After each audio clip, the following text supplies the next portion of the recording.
You hire a guy that's really going to mentor you along the way and go, this is how you do this, okay? This is why we're going to do this. You can cut your learning curve way, way down. We'd play games. We shot each other with bows that we shouldn't have, BB guns. I mean, it's just wrong what we did. Like, I don't recommend it, the danger part, but we did all that kind of stuff. That was how we grew up. The goal was add value, and that felt so much more meaningful than helping a big Fortune 500 company make more money on their bottom line. And it was promoting a lifestyle that I valued. Don't try to be someone else. Be inspired by someone else, but be yourself. Embrace who you are. This is Brian Call with the Gritty Podcast, and you are listening to The Wild Initiative. Stay gritty. Put down your latte and pull on your boots. There's a lot of people that can pull the trigger on an animal, but they don't know what to do with it after. If you would have told me that a stupid turkey was going to make me get that excited, I'd have told you were crazy. It's just a skill that you have to perfect over a lot of years. Hunting is a tribal activity. We've lost the tribe. We can't even hunt together anymore. Well, the people that are anti-hunting are usually pro-abortion. So kill the people, save the animals. I just remember riding my horse back to camp with the northern lights and the moose behind me, and I'm like, this is why I've done this. This is as cool as an experience as I will get. Hi, this is Jim Shockey. This is Sam Sohol, the public land bus guy. Hi, I'm Kimmy Greentree. Hi, this is South Cox with the Western Bowhunter Podcast. Hey, this is Ben Dedamonte, a.k.a. Shed Crazy. You're listening to The Wild Initiative. Hey, y'all, welcome to another episode of The Wild Initiative, brought to you as part of the Waypoint Podcast Network. All right, y'all, hopping right into today's episode with a giant elk bugle, which we will get. Isn't Phelps on the back of the booth? Yes, right he here. is. That's why. Yeah. Mm-hmm. So we'll be hearing those all podcast. But here at Western Hunting and Conservation Expo, with a guy I have been admiring for many years, Brian Call, the one and only Gritty. Brian, I'm so glad we were able to finally sync up and have you on. I know. We've known each other for a very long time. I mean, the first time I met you was at a Black Ovis backpack hike long time ago. 5 years ago. 5 years. You had you were just radiating LA, like California city / country / hippie. Like I couldn't quite place you, but you did that hike, and to your credit, it was grueling, and you did it. I think it broke your body. Oh, yeah. Oh, without a doubt. Like that. So, I mean, that hike, because the whole thing, I was just like, in LA, I'm like, I just got to get out. Maybe I'll go try and find some pigs or something. And everyone started posting. It was at Black Ovis. It was the Subalpine launch event. And it was just like a little local thing. Like, it wasn't really meant to be this fly in for this event. But I'm like, flights to Salt Lake City are $60. Just, and I'm like, I don't want to pay for a place to stay. And so I'm like, well, there's a gritty hike the next day. Screw it. I'm just going to go. I bought this new tent. I have all this new pack and all this gear that I need to test out. Yeah. No better time than the present. And so I wasn't too smart, and all I packed were jeans, so that was the first thing. But come into the event, I think I was kind of a bit of a novelty, like the city guy that literally just flew in for this thing. You definitely stood out. Yeah. And I remember, and so I'd been listening to the podcast for a while. Uh-huh. My good buddy, I was like, okay, so what do I need to do? I've always wanted to hunt elk. And he's like, well, why don't you? And I'm like, well, man, I haven't been doing this for 20 years, and, I don't have thousands of dollars. And he's like, okay, so why don't you hunt elk? And so he started running me through this stuff. And he's like, okay, you need to listen to this guy, Randy Newberg. You need to listen to the Gritty Bowman at the time, And what I always loved about your podcast is I would listen to it, and you would ask questions that I would ask. You are genuinely curious about your guests, and that always came through. So you'd talk with someone, and you were genuinely curious to learn about them, and they were questions that I would be interested in and I would ask. It wasn't always the same stuff that everyone's asking, and you made things understandable for someone that was new to it. And I mean, there was always stuff that would go over my head, but I would hear that same stuff, and again and again and again, I'd go write it down and learn. But so from day one, your podcast was one of the huge inspirations for me in my ridiculous journey into elk hunting. Right. And I remember, and you've heard me tell this story a couple of times, but we're sitting in there, you know, there's like a taco truck there, and I'm like, oh man, you know, like Brian's gonna be there. I get to meet one of my heroes. Like, I worked in the music industry. I meet like these giant music stars, and I couldn't give a shit. Right. But I'm like, oh man, I get to meet Brian Cole. Yeah, it's funny how I figured this out years ago. Like, people want to meet those that kind of made an impact on their lives. Mm-hmm. And sometimes it's a musician who has millions and millions and millions of followers, or sometimes it's a dude down the road that hardly anybody knows, but somehow or another impacted your life in a positive way. It's not really about, you know, so much how big a name they are or fame. Or it's really like they impacted me, and that makes them someone I'm a little eager to talk to and meet. And I feel the same way about certain people in my life that have really impacted me, and so I feel I'm like a little weird around them, and and yet, you know, it always turns out fine. Like, and when I met you were kind of, oh my god, I was so awkward. Like, I just remember you turn around, and it was because I was like, okay, I'm gonna be, you know, cool, like prepared to meet him, and but it was just so sudden because I didn't see you in front of me in line, and you just turned around and you're like, oh hey, I'm Brian, and I'm like, it was full on like I like froze, and then I had word vomit moment where like, I'm Sam and I run my own podcast, and I listen to your podcast a bunch. Like, it was, and you were such a good sport about it. You know, you took the picture with me. Yeah. Oh my gosh. And then that hike. And so I went and camped out at the head of that hike. I was like, okay, got to try out this new tent. And you guys were, and I think I told, like, we were just everyone was talking. You guys were like, wait, what? Really? All right. And then, and I had all my gear. Like, everyone kind of brought their packs, packed water, and you know, put minor stuff in their packs for the hike. Me, I had, like, all of my clothes for the weekend, my tent, like, I brought the stove because it was cold. It was I think there was still snow on the ground in a few spots. Like, I had, like, 50, 60 pounds in my pack from everything. And I was like, in my head, I'm like, I should probably, like, dump this pack. But I'm like, I can't look like a pussy in front of these guys. Like, just to put it out there. And my only goal was I couldn't be the last guy up. I was the third to last guy up by maybe like 5 feet. Right.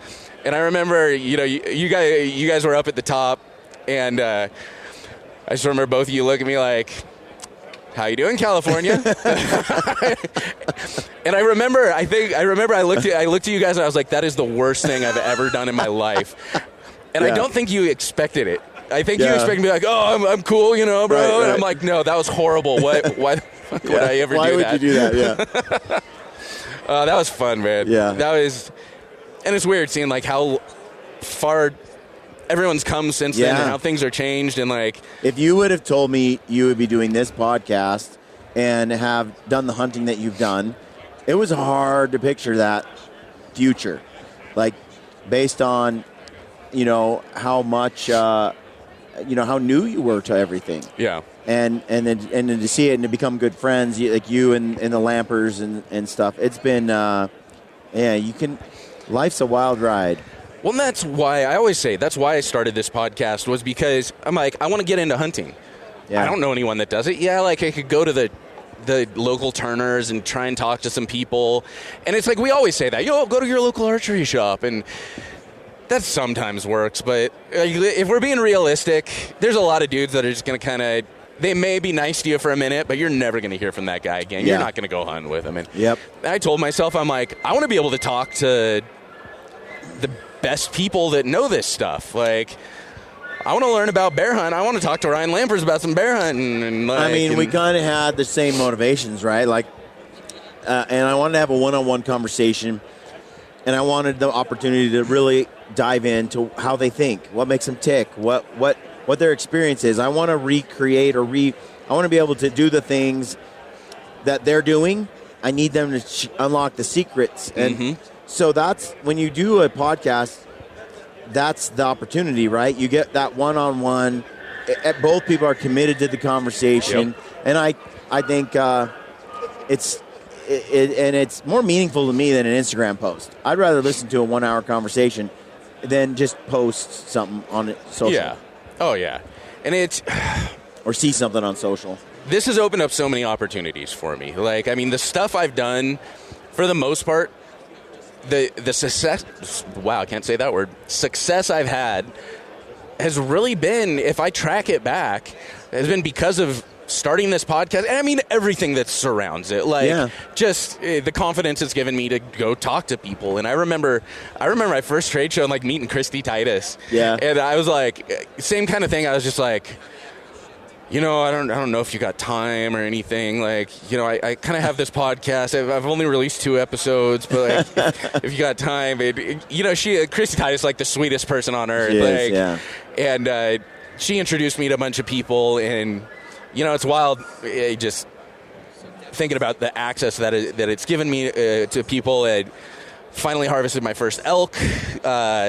Not this last season, but the season before. Yep. And again, I track that back to the people I've met in the industry, the things I've learned from running this podcast, the opportunities, you know, I mean, hanging out with Cody Rich, and he's giving me tips, like when I was on my Montana hunt, you know, and talking, you know, crashing at Ryan and Hill's pad before I lived in Montana, you know. Yep. It's some crazy stuff, man. It's been a wild ride, but... What would you say has been you know, you got your first elk. What's the big thing that made that happen compared to where you weren't successful? A big help was having a guide. I went with John Stallone. He was a buddy. But I mean, there was a lot I learned up until then, and it is very, like, clear, the progression from every elk hunt that I've done. Every time I got closer and closer and closer, you know, till 2019, I was like in elk. I was drawn back on them. I couldn't quite seal the deal, but I finally knew that I could do it. Yeah, right. I knew that, like, it was a real possibility in my future. And then I drew Arizona on 3 points. And went down, and I was like, that's okay, awesome. I want to get a bowl. Like, I really want one this year. I drew Arizona, so I called up John Stallone. He's a buddy, and, you know, again, through the podcast, he's been on my podcast like 5 times, 6 times. And John's got that accent. Oh yeah, there's just it's hard not to love and hate John at the same time, you know. And he would fully agree with that statement. Yeah. He is so unapologetically him. He's total such a character. I love him. I love the guy. But you know, it was a tough hunt. Fish and Game was saying it was the worst rut in like 17 years. Yeah. Something stupid. That was a year we couldn't hardly find. It was just droughty and nasty. Oh, it was dry, and they'd bugle for a little bit in the morning, and then they just take off, and nothing wanted to fight. You would bugle at them, they'd take their cows, pick up, and take off. Yeah, like it was ridiculous. I heard that. You know, I've always told people, I got lucky. I got to go on a lot of guided hunts at a certain. As my podcast grew and got more popular, I had a few companies say, "Hey, we want to take you with us on this trip. Yeah, we're going to take you here. We're going to take you there. We're going to take you." And I'm like, "Okay, I'm not going to say no. Let's go do this." And when you realize, when you hunt with a guide, guides hunt 5, 6 months, 8 months out of the year. They might be responsible for helping hunters take some 20 to 40 animals in a season. I mean, most of us get to hunt a couple of animals maybe. So they come with a vast level of experience. Mm-hmm. And if you hire a guide that's really going to mentor you along the way and go, "Hey, this is how you do this, okay? This is why we're going to do this." Mm-hmm. You can cut your learning curve way, way down, especially when you're hunting a foreign animal or a foreign species, like a foreign place, like Kodiak Island for Sitka Blacktail with Cole Kramer. It's like, wow, I learned a lot. You know, now I could go back and I could put those pieces together, and you know, you're on top of it. But I think it's great that you got that. And then there's something about, I say this all the time, it sounds bad, but killing begets killing. Yeah. Or success begets success. There's something about, you need to have that success to know, yes, I can do this, and I can make it happen again. You'll notice that a lot of guys just don't kill an elk, or whatever they're after, and then finally they do it. And then all of a sudden they're doing it every 2 other out of 3 year. years, kind and of then, a thing, yeah. Then next thing you know, they're doing it, almost every year. Or it becomes that they rarely don't do it. And they'll go 10 years on this thing without any, and then all of a sudden it's like, okay, boom. And you'll notice like it's the one success kind of begets more success. Well, I think so much of what it is like, we always talk about like, I've learned more from my failures than I ever have my successes. And so I've learned a lot, a whole lot. But it gets to a certain point where you have to have that success to get to that next level of learning. Because you learn all the things not to do, but then you get to this point where it's like, okay, now I need to know what does work. Like, and refine that. And so then once you finally get that measure of success or that little bit of success, you can then contextualize a lot more of what you learned in those failures. And I think that's why then you suddenly start becoming a lot more successful afterwards. And I mean, there's the huge confidence boost. There's so much that goes with it. I think it's a perfectly valid confidence comment. is huge. Yeah. Huge. Believing in that you can do it. That's huge. Oh yeah. It keeps you out in the field longer. If nothing else, you'll stay in the field longer. If you're confident, you can kill something. Yep. And what kills more elk? Time in the field. Yeah. Like, more than anything else, the more time you spend in the field, the more likely you are to kill a bear, kill an elk, kill a deer, whatever you're trying to shoot in the face. Absolutely. So I would love to know what inspired this for you? Like, what got you into the outdoors and hunting and really, like, developed that passion for you? Well, I grew up on some acreage out in the middle of nowhere in Oregon City. My parents bought this land, and my aunts and uncles and my grandfather, my whole family bought this huge compound, basically. Okay. Like 40 acres, 5-acre lots, and they all went out there, carved in roads, built houses, and basically homes, like, just made this family compound, basically, in the sticks. It's real, like, cultish, My family may or may not live in a similar area, all adjoining plots of land, and I always refer to it as the compound. Yeah. And they are like, stop it, you make it sound like a bunch of religious crazies. I'm like, well, you are a bunch of religious crazies. We all are. So we ended up, I ended up growing up out there. My cousins were my best friends, and we had some neighbors, friends, as people we hung out with, but we're catching crawdads, spending all days outside. When I first moved out there, my parents lived in a tent, a wall tent, while they were developing the land. Okay. And so we parked out there. We slept in the Volkswagen van sometimes when it got real rainy. And that went on as they developed the land and got the septic put in and cut the roads in. And I mean, how long are we talking here? Like, that was first grade, and throughout all of first grade, mostly in the tent. Then after that, they got it kind of done, and they got a little double wide pulled out there and parked out there. And I grew up in that little trailer. And my parents were young, they had me when they were just barely 17. Oh, okay. I had real young parents, like, young. So here's a question for you. Could you imagine a couple of, like, 17, 18-year-old single parents, like, doing something like that nowadays? No, I think, we had the internet has ruined lives. Social media, modern technology has ruined society. I'm just going to say, I think the 80s and 90s were the best. Everything after 2000 started to go downhill slowly. See, as an adult, I love it.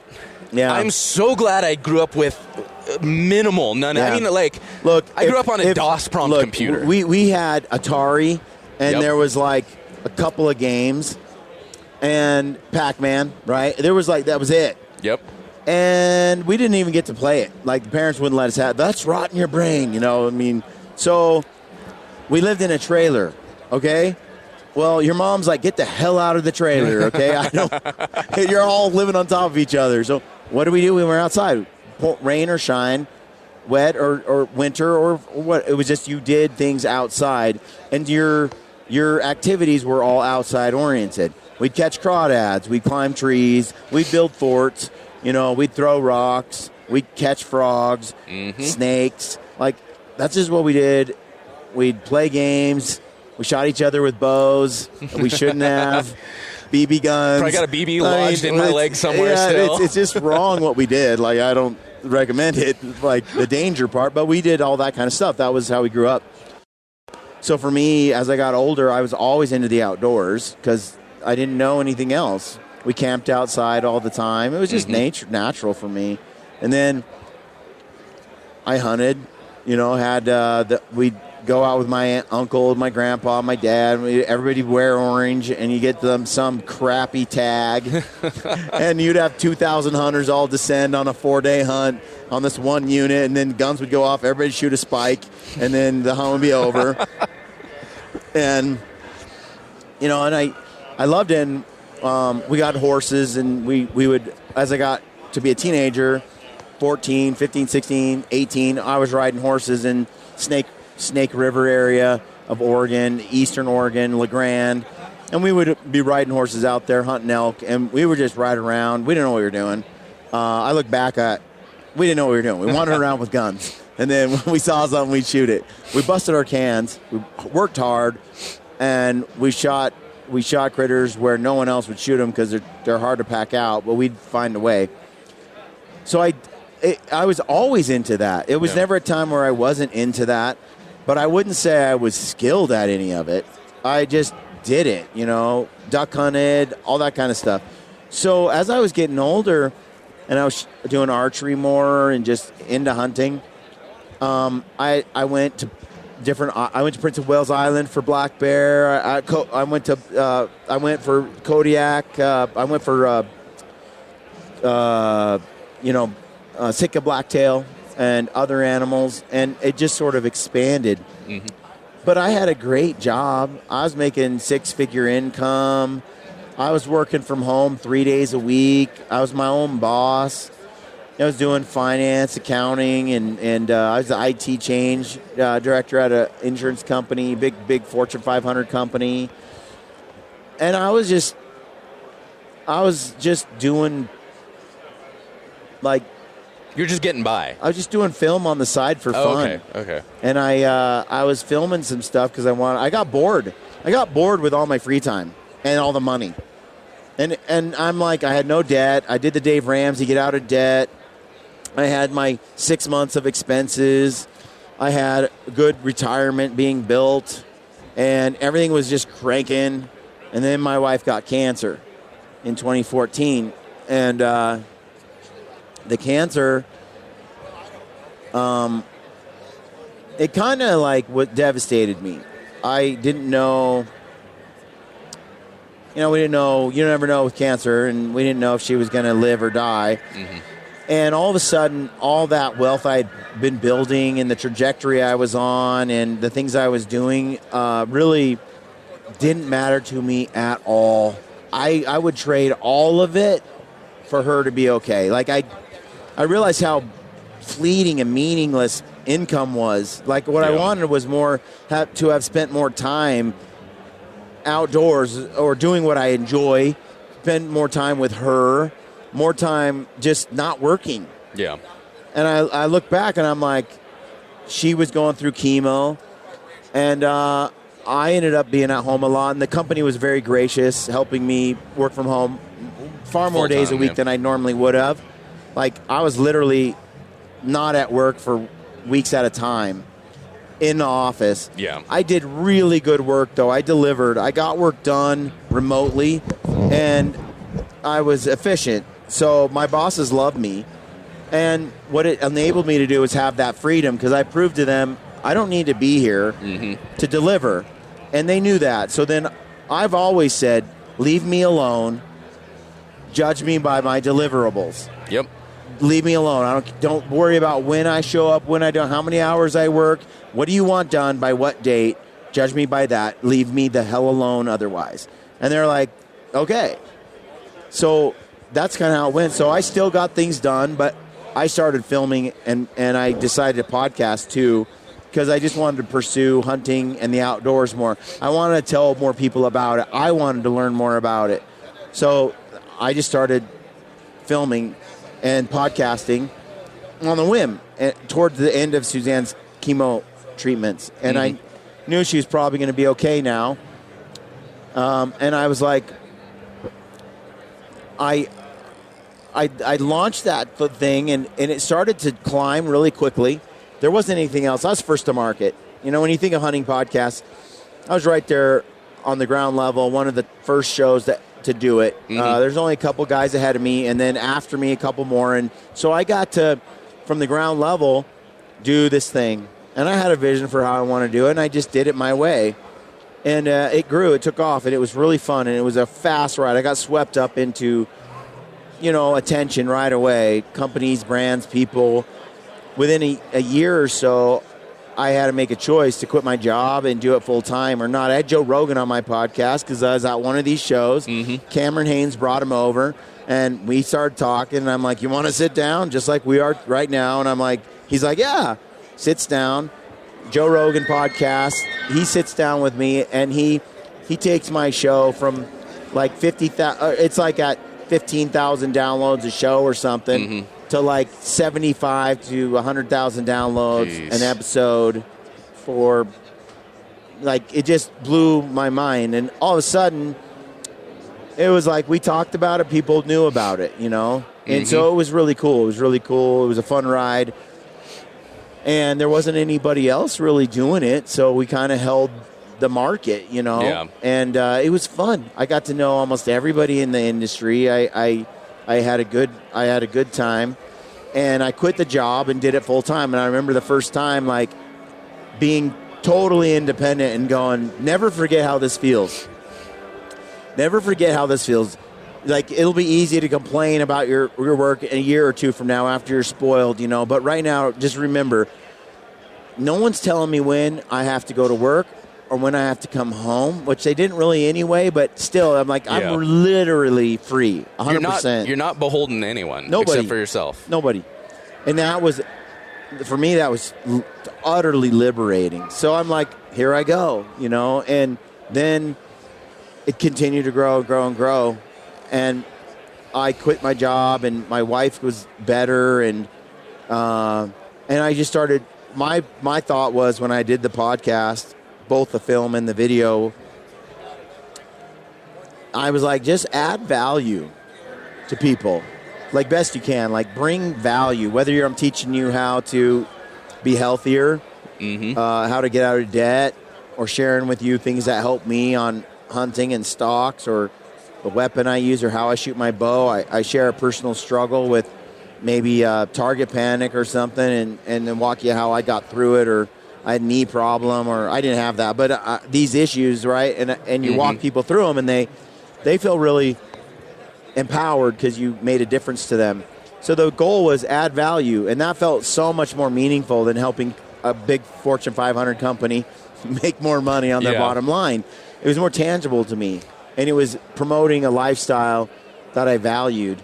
So the whole thing was like, that's kind of the package deal, like why I quit, how I did it, why I did it this way. And we're all on a journey, right? I just want to learn all the time. I'm hungry to learn new things all the time. And if I ever stop learning, that's when I'm ready to just go to the grave. Like, there's always new things, new avenues. So I push myself in the podcast space, in the film space, the YouTube space, the business space, the manufacturing space, the hunting space. I want to accomplish things on the mountain with my backpack and the do-it-yourself approach on public land with Ryan. I want to go, the two of us, to go do things that seem impossible and then achieve it, But I mean, you look at, you talk about adding value and inspiring these people to do things. And I mean, like, again, we talked about this at the beginning of the podcast. You inspired so much of what I've done. Listening to your podcast, watching the videos you put out, reading your gear lists. Like, I mean, so much of what I've done in my hunting career, for lack of a better term, has been inspired by you, by Ryan, by a lot of people surrounding you as well. And we have a loud band starting up at the Mountain Op stage right now.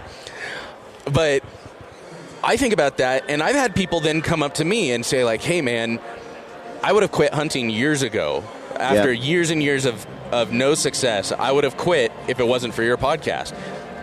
That's secondary because of you. Like, you think about, you may think about the people you directly affect, but there is so many more beyond that. Like, all of the people that you've inspired to hunt that then take other people to hunt. It's just exponential how we can, doing this stuff and sharing our experiences and being authentic and telling these stories and just, as you said, providing value, regardless of what that is, how just expansive you can make this, and how much joy you can bring to people. And like a guy that's been listening to my podcast, he started around the same time I had. I just had him on recently.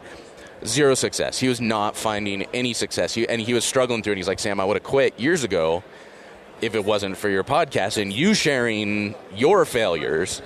And just recently, he drew the governor's tag here in Utah, and he filled his very first tag on a big old bull moose. And it was like, it was the coolest story, and he even used one of my knives to notch his tag too. And that meant so much to me. And it's wild. Because I still feel like it's my first week podcasting some days. Like, I still feel like I'm that kid getting off the plane, hopping on the train up to Salt Lake, and like going on that hike in my blue jeans.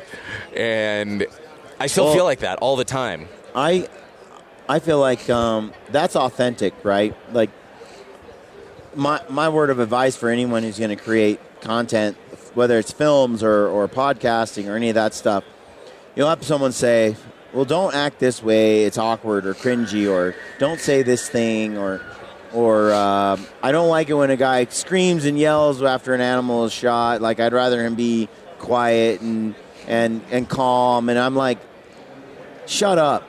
Mm-hmm. Just be yourself. If you're the guy that loses his mind after he shoots an elk, be the guy that loses his mind. That's who you are. Just do you. If you're the guy like Ryan that shoots it and is like, you can't tell if he's happy or not, that's authentic. That's you. Like, that's, that stuff. Like, don't pretend or don't try to be someone else. Be inspired by someone else, but be yourself. Embrace who you are. Like, don't sweat like trying to, because it's not authentic. Yeah. You're not, that's not you. Be your authentic self, and that will connect with people. Well, and we always talk about respecting the animal or whatever that happens to be. And if you're not authentically, the person you are, you're not doing any of this process, the story, the animal, any of it. You're not respecting any of that. Yeah. Because then you're trying to prove something, or you're trying to, I don't know, just create this persona that you aren't. You're being fake about it, and that doesn't do anything. Yeah. That doesn't provide respect to anything. So it's like, okay, yeah, if you are the guy that hoops and hollers, some people may not think that's respectful. But if you try and hold that down, that is authentically you, and that's what's going to do respect to the animal, whatever that happens to be. But I've been watching a lot of the videos lately. And, you guys have been I feel like it's been a bear kick lately. Which I love because, again, people are probably sick. Like the past probably 5 podcasts, I've been like, I love hunting. I want to hunt bear so bad. And because it's what inspired me. It was one of the very first things. It was elk that got me really out into the woods. Yeah. But bear, it was like, that was one of those first things that got the gears turning, because I saw in the regs, like, there's an archery bear. I'm like, that is man right there. Archery bear. And, now it like seems like this. I mean, now if we're there's a difference between going into Alaska and hunting a brown bear with your bow versus, a black bear or whatever it happens to be. But it has always been in the back of my head, one of these things. And so just watching, all your videos and getting to hear some of the stories, like behind the scenes before they're fully announced, like, I love that inspiration, because I've got a buddy coming out, and he's always been interested in, he's had a gun, he shoots, but he's never been hunting. And he was supposed to come out in January for waterfowl. Yeah. And that didn't work out. And so he's like, well, what can we do later in the year? And I'm like, well, it'll be more expensive for you as a non-resident, but we got spring bear. Yeah. And I'm like, the likelihood of us getting something is going to be a lot lower than if we have go out and sit in a duck blind and plug like a bunch of Canadas. It's going to be more intense. You're going to have to be more ready. And he's like, that sounds awesome. He's like, he understands. Like, he's like, I know we may not even see anything. It's going to suck. He's like, but I want the experience. So I'm excited. There's something about being out there with a tag in your pocket and the possibility, right? And but that's a good attitude to have, because that's kind of how it is. You don't know. There's no guarantees. Well, and especially when you're going with me, that's hunted bear maybe twice. Like, I've gone out and have not seen much success at all. Well, the thing that it's good to note is that, sometimes we go out and we hunt, and we will go 5 days and not see a single bear on a 10-day hunt. And people are like, they see our videos, and I try to make that clear, because I want people to understand. But, on a couple of these hunts that were 10 days long, we only saw 2 bears that were shooter bears, and they're the 2 we shot. Yeah. That was it. Thankfully, we saw 2. And last year was not a great year for me on the first leg.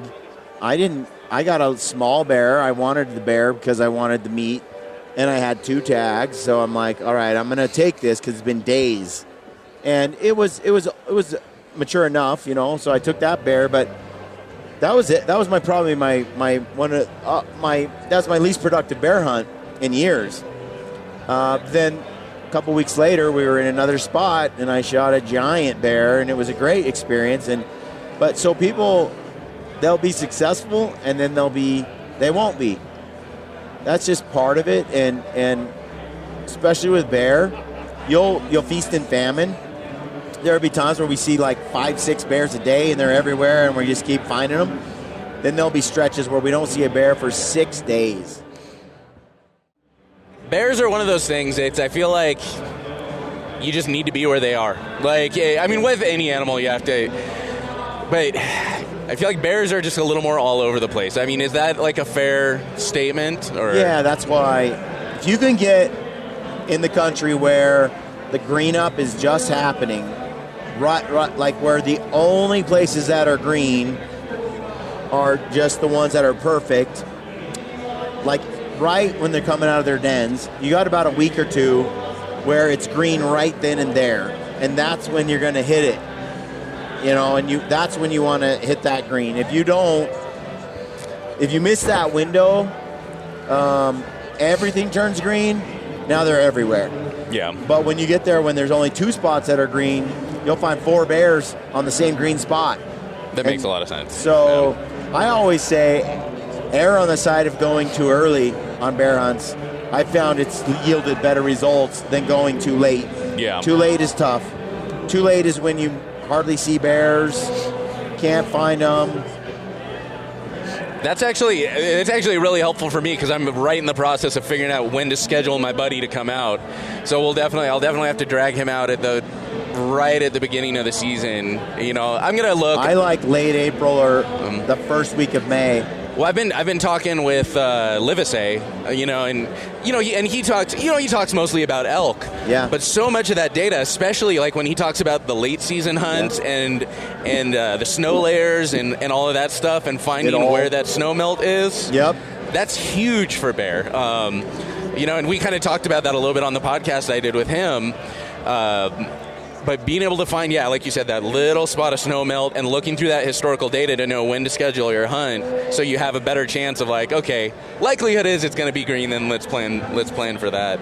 That's a fantastic option. Yeah. But bear is always one of those things that it's always fun to talk to people about because you get those weird reactions, man. Well, I feel like predator hunting is way different than hunting ungulates. Mm-hmm. It has a different feel, and it's special. I think it's special. Oh, yeah. I think I'm kind of happy that Ryan and I kind of were like a lot of people are like, I don't want to sit over bait. I don't want to do this with bear. I don't want to do that. And it's like, no, you can spot and stalk bear. You can go into the mountains. You can experience nature in a really rugged way. And I think we showcase that. And now people see bear hunting in a different way than they did before we started producing a lot of this bear content. Yeah. And now I think there's a groundswell of support and interest in pursuing black bears and eating the meat that wasn't there 10 years ago. And it's great to see. Well, yeah, I mean, you know how it is. People, the second you say bear, people immediately start to turn their nose up. And, you know, they're like, they would never imagine you would eat that meat. And first thing I tell them is, like, the people I know would take bear meat over deer or elk just about any day. Like, I mean, you talk with Lampers. Gosh, that dude, I've eaten more canned bear meat from that guy's house. That's also my favorite, to see the reaction. It's like, when you tell people, it's like, oh, yeah, canned bear meat? That's like the bomb. Yeah, it is. And they're like... I know. Who would have thought? Oh, my gosh, yeah. All my friends, though, are still... They're still a little questionable when I talk about the bears. You just got to get a bear and then can it and then have it for dinner, and they will completely be converted. That's the thing I love doing. And it's... You know, I've talked about this before, where kind of... You don't lie. Like, I'm not like pulling a fast one on them, but like I'll cook a meal for people and I won't tell them what it is. I'll tell them afterwards. Yeah. You know, you get a nice elk loin steak, you know, and you grill it up with a good rub, and you know, you get it nice and tender, and they're never gonna turn that down. Like, it's juicy, it's good. Yeah. And you're gonna be like, yeah, this is that elk that I shot, and they're like, holy shit, like, really? And moments with my family, like I had a javelina that I turned into barbacoa, and it was just that moment of like sitting around watching my whole family eat. It wasn't like this big, like, this is wild game and let me talk to you about the North American model of wildlife conservation. Right. Like, it wasn't that.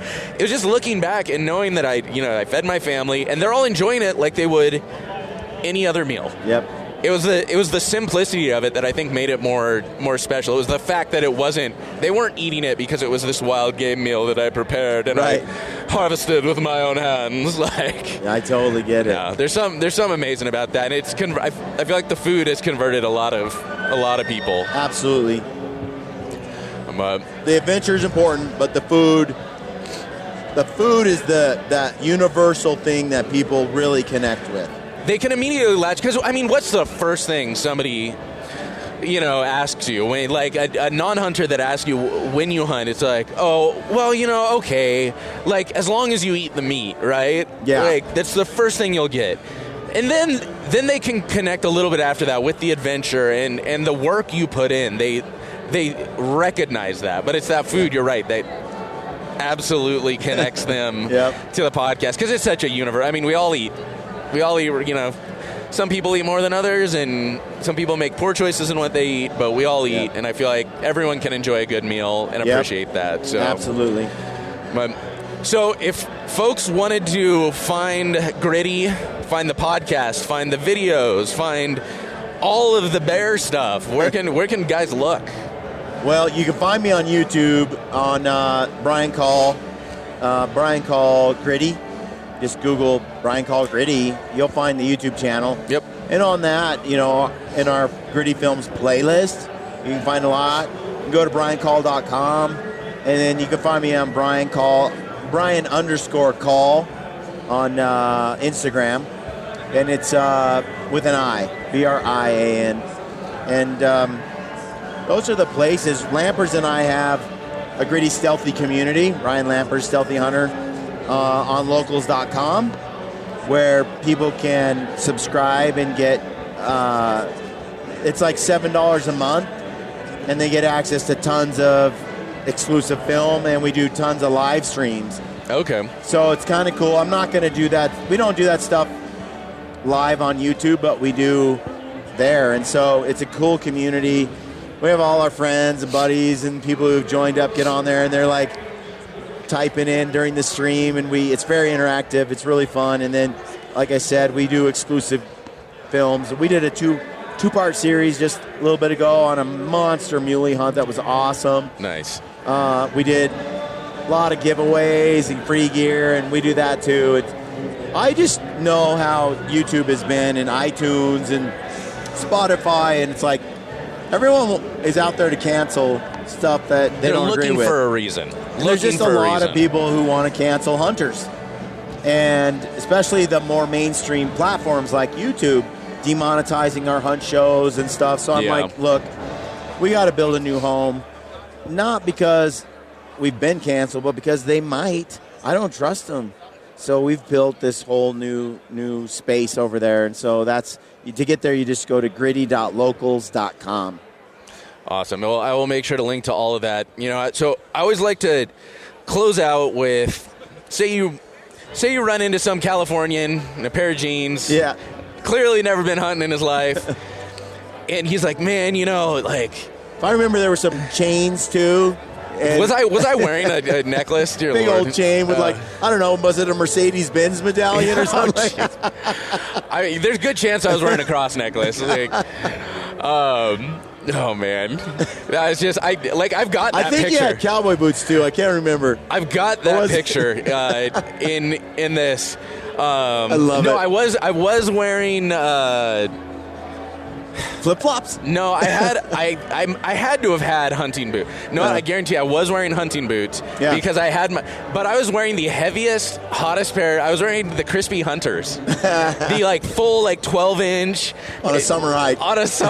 Because it's all I was when I was buying a pair of boots, I was like, I need a pair of boots because I can only afford one that will literally work for 4 seasons, and I'm like, I'm gonna have to sack up during the hot months, but it is what it is.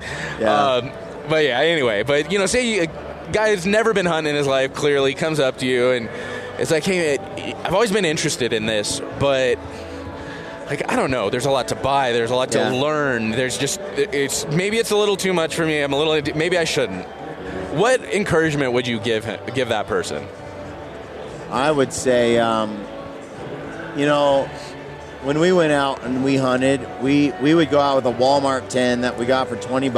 Not even Walmart, it was Kmart.